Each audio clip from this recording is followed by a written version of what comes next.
Hello friends, good morning. स्वागत है आप सभी का एक बार फिर मेरे YouTube channel RPG education point में। तो दोस्तों आज मैं कुछ और नई परिभाषाओं को लेकर आया हूं जो कि महत्वपूर्ण परिभाषाएं हैं। और तो पहला है मांग। देखो, दो चीज़ें यहाँ पे, एक मांग है और एक मांग का नियम है। क्योंकि कई बच्चे ऐसे होते हैं जो मांग और मांग के नियम को एक ही समझते हैं। अगर मांग की परिभाषा आएगी तब भी वो मांग का नियम की परिभाषा लिखते हैं, और जब मांग के नियम की परिभाषा तभी वो लिखते हैं। तो ये कुछ अलग होता है, मांग अलग होता है और मांग का नियम अलग होता है। पहला है मांग। मांग किसी वस्तु की वह मात्रा है जो किसी दिए हुए समय पर किसी दिए हुए मूल्य पर मांगी जाती है। यानी मांग, हम किसी भी वस्तु की मांग हम तभी कहेंगे जब उसकी मांग एक दिए हुए समय पर की जाए और एक दिए हुए मूल्य पर की जाए, तभी हम उसकी मांग कहेंगे।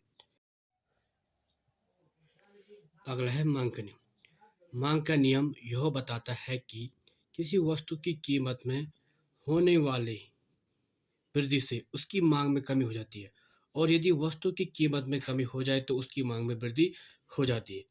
यानी कि अगर वस्तु की कीमत कम होगी तो मांग बढ़ जाएगी, और यदि वस्तु की कीमत ज़्यादा होगी तो मांग कम हो जाएगी। ठीक है, इस प्रकार मांग और कीमत में विपरीत संबंध पाया जाता है। इसीलिए मांग और कीमत में विपरीत संबंध पाया जाता है, उल्टा संबंध पाया जाता है। क्योंकि क्या होता है कि जब कीमत में कमी होती है तो मांग में वृद्धि होती है, अगर कीमत में वृद्धि होती है तो मांग में कमी होती है। यहाँ पे कह रहा है मांग का नियम गुणात्मक कथन है। मैंने इसको अंडरलाइन कर रखा है। मांग का नियम गुणात्मक कथन है। ये एक गुणात्मक कथन है, इसलिए है गुणात्मक कथन क्योंकि मांग का नियम बोलता है जब कीमत कम होगी तो मांग ज़्यादा होगी, जब कीमत ज़्यादा होगी तो मांग कम होगी। वो सिर्फ ये बता रहा है, वो सिर्फ गुण बता रहा है कि कमी और वृद्धि का गुण बता रहा है, लेकिन वो ये नहीं कह रहा कि कितनी वृद्धि होगी और कितनी कमी होगी। इसलिए ये क्या है, गुणात्मक कथन है, ये सिर्फ गुण को बता रहा है। अगला है मांग में विस्तार या संकुचन। विस्तार का मतलब फैलना और संकुचन मतलब सिकुड़ना, यानी कमी आना। विस्तार का मतलब ज़्यादा होना। तो ये स्थिति कब होती है? ठीक है, कीमत में परिवर्तन होने पर मांग की मात्रा में जो परिवर्तन होता है उसे मांग में विस्तार या संकुचन कहते हैं। जब सिर्फ और सिर्फ वस्तु की कीमत में परिवर्तन होगी और उसके बाद मांग में जो परिवर्तन होता है उसको हम मांग में विस्तार या मांग का संकुचन कहते हैं। देखिए, परिवर्तन जो है, परिवर्तन दो प्रकार से हो सकता है। कीमत में परिवर्तन दो प्रकार से हो सकता है। एक तो कीमत में वृद्धि होगी और एक क्या होगी, कीमत में कमी होगी।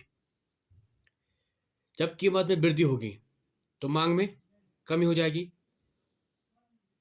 जब कीमत में वृद्धि होगी और मांग में तब कमी हो जाएगी। मांग में जब कमी होगी तो उसको हम बोलेंगे मांग का संकुचन, उसको हम बोलेंगे मांग का संकोचन। दूसरा परिवर्तन है कमी। जब कीमत में कमी होगी तो मांग में वृद्धि होगी, और मांग में जब वृद्धि होगी तो उसको हम बोलेंगे मांग का विस्तार। क्लियर है? दो चीजें यहाँ पे, इनको अलग अलग भी पूछता है। मांग में विस्तार अलग पूछ सकता है और मांग में संकुचन अलग पूछ सकता है।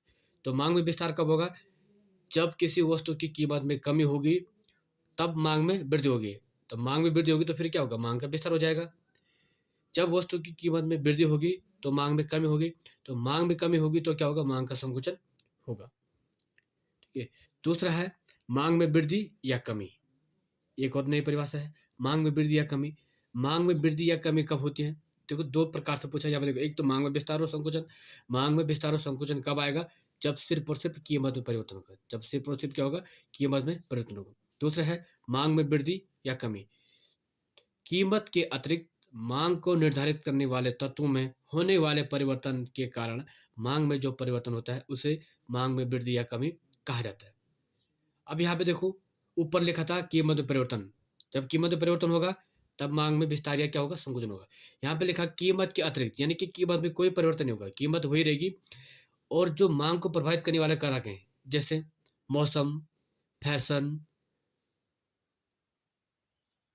ऋतु परिवर्तन, जो बहुत सारी चीजें हैं, जो मांग को प्रभावित करती है, जो मांग को प्रभावित करने वाले कारक हैं, अगर उनमें परिवर्तन होता है और उसके कारण मांग में परिवर्तन होता है, तो उसको हम बोलेंगे मांग में वृद्धि या कमी।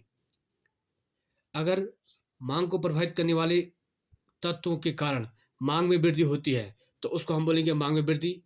और अगर अगर मांग को निर्धारित करने वाले तत्वों के कारण मांग में कमी होती है, तो उसको हम बोलेंगे मांग में कमी। यहाँ पे भी परिभाषाओं को अलग अलग पूछता है, या तो पूछेगा मांग में वृद्धि या पूछेगा मांग में कमी। नई परिभाषा है, एक नई परिभाषा है, मांग की मूल्य सापेक्षता या कीमत रोच। इसको हम ऐसे बोल सकते हैं, मांग की कीमत रोच। देखो, दो चीजें, एक तो मांग का नियम है, दूसरा है मांग की कीमत रोच। कीमत में होने वाले प्रतिशत परिवर्तन के फलस्वरूप मांग में होने वाले प्रतिशत परिवर्तन को मांग की मूल्य सापेक्षता या मांग की कीमत रोच कहा जाता है। क्या होता है, जो मांग का नियम है, मांग के नियम में सिर्फ बोलता है कि अगर कीमत में वृद्धि होगी तो मांग में कमी होगी, अगर कीमत में कमी होगी तो मांग में वृद्धि होगी। लेकिन वो मांग के नियम में ये नहीं कहता कि कितनी वृद्धि होगी और कितनी कमी होती है। उसको वो बताता है मांग की मूल्य सापेक्षता में या मांग की कीमत रोच में। मांग की कीमत रोज क्या कहता है कि अगर कीमत में कुछ परसेंट की वृद्धि होती है, तो मांग में कुछ परसेंट कमी हो जाएगी। कुछ परसेंट कुछ भी हो सकता है, कुछ मान के चलो, अगर मांग में 5% की वृद्धि हो रही है, सॉरी, कीमत में 5% की वृद्धि हो रही है, तो मांग में 6% की कमी हो रही है। तो जो जब ऐसा बताता है, वो मात्रात्मक रूप में बताता है, तो उसको हम मांग की सापेक्षता या मांग की रोज कहते हैं। इसका सूत्र है मांग की मूल्य सापेक्षता या कीमत रोज ईडी बराबर मांग में आनुपातिक परिवर्तन बटे कीमत में आनुपातिक परिवर्तन। प्रतिशत परिवर्तन और आनुपातिक परिवर्तन एक ही चीज होता है, इसमें कन्फ्यूजन की कोई जरूरत नहीं है। कई बच्चों को पता भी होगा, लेकिन जिन बच्चों को पता नहीं हो तो मैं बता दूं, प्रतिशत और आनुपातिक एक ही चीज होता है। तो मांग में आनुपातिक परिवर्तन बटे कीमत में आनुपातिक परिवर्तन, ये मांग की मूल्य सापेक्षता का या कीमत रोज की सूत्र है। इस सूत्र को दिया था श्रीमती जॉन रॉबिन्सन ने, एक अर्थशास्त्री वे हैं श्रीमती जॉन रॉबिन्सन। उन्होंने इस सूत्र को दिया था मांग की मूल्य सापेक्षता के परिप्रेक्ष्य में। अब नेक्स्ट पॉइंट है, मांग की मूल्य सापेक्षता या कीमत रोज कितने प्रकार के होते हैं। ये 5 प्रकार के होते हैं। पहला है पूर्णतः लोचदार मांग, दूसरा है अत्यधिक लोचदार मांग, तीसरा है लोचदार मांग, चौथा है बेलोचदार मांग, और पांचवा है पूर्णतः बेलोचदार मांग। और एक और परिभाषा है लोचदार मांग, कभी कभी पूछी जाती है ये परिभाषा।